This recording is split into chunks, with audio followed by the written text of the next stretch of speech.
আমাদের মাননীয় মুখ্যমন্ত্রী আমাদেরকে পাঠিয়েছেন, গাপ্পি মাছ পাঠিয়েছেন। সেই গাপ্পি মাছ কিন্তু বিভিন্ন জলাশয়ে এই গাপ্পি মাছটা আমরা ছাড়ছি। কারণ যেসব নোংরা জায়গাগুলোতে এইসব মশা মাছিতে দ্বারা আমাদের কিন্তু এই ডেঙ্গু রোগগুলো ছড়ায়, বিশেষ করে এডিস মশা থেকে এটা আসে। কিন্তু এই এডিস মশাগুলো এইসব যেসব জায়গায় নোংরা বা যেসব জায়গায় ওইসব টায়ারগুলো যেগুলো বর্জিত টায়ার পড়ে থাকে সেসব জায়গায় যখন জল জমার পরে কিন্তু ওই জায়গা থেকে এই এডিস মশার কিন্তু উৎপন্ন হয় এবং এই এডিস মশাগুলোকে একমাত্র ওই গাপ্পি মাছ তারাই ধ্বংস করতে পারে। সেই কারণে মানবিক সরকার আমাদের মাননীয় মুখ্যমন্ত্রী মহোদয়া উনি কিন্তু এই গাপ্পি মাছ পাঠিয়েছিলেন।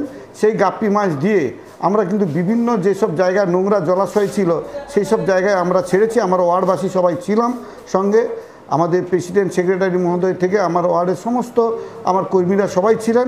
সবাই একযোগে একসঙ্গে থেকে এই গাপ্পি মাছ আমরা ছেড়েছি এবং তাতে করে আমাদের দৃঢ় বিশ্বাস, যদিও এখনও আমাদের ডেঙ্গু এখনও ধরা পড়েনি, এখনও আমাদের ওয়ার্ডে একজনও আমরা ধরা পড়েনি।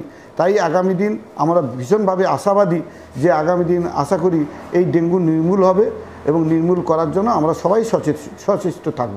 আপনি তো এই ওয়ার্ডের কাউন্সিলর, পৌরসভা থেকে কি নির্দেশিকা দেওয়া হয়েছে আপনাদের? আমাদের নির্দেশিকা দেওয়া হয়েছে যে জলাশয়ে যদি কোথাও থাকে, জল যদি কোথাও জমা থাকে সেগুলোকে নিশ্চয়ই ব্লিচিং দিয়ে পরিষ্কার করতে হবে এবং বিভিন্ন ধরনের স্প্রে করতে হবে যাতে করে কোথাও নোংরা না জলাশয় বা নোংরা যাতে না জমে থাকে।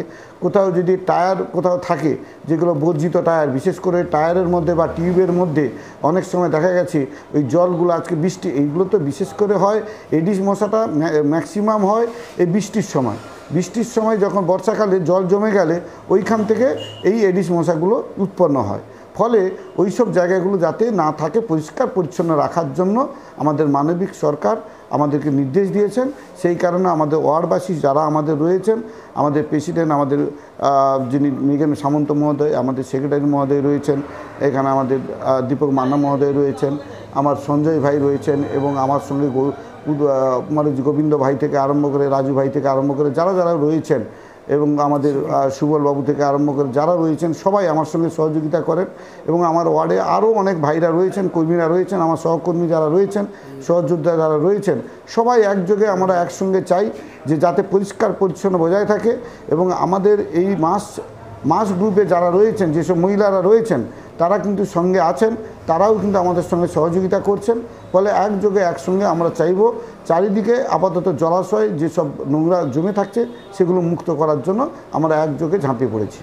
সচেতনতামূলক কোনো শিবির বা ক্যাম্প ডেঙ্গু নিয়ে কোনো হয়েছে আপনাদের? ডেঙ্গু এখনও পর্যন্ত আমাদের ওয়ার্ডে বা এখানে এখনও একটা পর্যন্ত ধরা পড়েনি। তাহলেও বলবো আমাদের নির্দেশ দেওয়া আছে যদি তেমন ধরা পড়ে তাহলে আমরা সবাই মিলে একটা ক্যাম্প করে ওনাদেরকে যা সুব্যবস্থা নেওয়ার আমরা নেব এবং সেই ধরনের আমাদের প্রস্তুতিও চলছে। কতগুলো গাপ্পি মাছ ছাড়া হবে আপনাদের? আমাদের নেয়ার অ্যাবাউট এই মুহূর্তে ছাড়া হয়েছে যত কমেও প্রায় 5000 বটে। আমার নাম কানাইলাল দাস, আমি 18 নম্বর ওয়ার্ডে কাউন্সিলর।